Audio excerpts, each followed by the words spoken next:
Hey everybody, what's up? Just want to talk about using the rubric feature in Google Classroom today. This rubric feature will render on the student side after you create an assignment here, and then the students will have the rubric attached to their assignment. So let's take a look at how we would do that from the rubric side, which is here. I have a Word or a Google document. I'm just going to take this information and build my rubric in the Google Classroom. So from start to finish, I'm going to have my document over here that I'm going to transfer the information into my new rubric.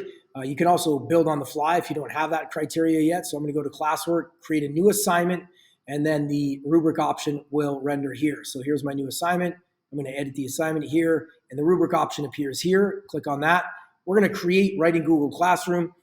This is really useful if you have an old rubric. You can reuse it from semester to semester, or if you have another rubric in the department that you're sharing, this becomes even more powerful. If you have a spreadsheet that the rubric is contained in now, you can upload it to Google Documents if it's in the correct format to make it a little bit easier. But let's create from here.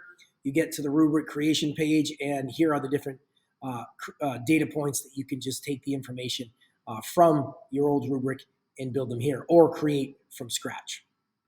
So in this case, I built the rubric to mirror our original document, which is over here, right? The same criteria appear here, and we can edit each one of these as we see fit. And it's pretty easy to do that. Come up here, you can just edit that.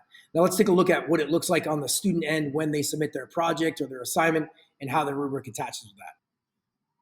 So here's a student submission here in Google Classroom, and then the rubric will automatically appear on the right side if you've attached it to the assignment. It's pretty easy to click through here. Here are the rubric criteria. You can highlight them in a number of different ways. Come back here. You can do it manually also if you want to put something in there that you see.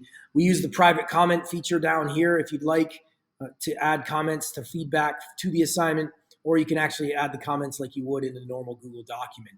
So that's how the final output looks with the rubric and the assignment in the Google Classroom. If you want to create an assignment, then create the rubric. You can create the rubric on the fly. You can reuse a rubric, or you can import the rubric using a template from a spreadsheet.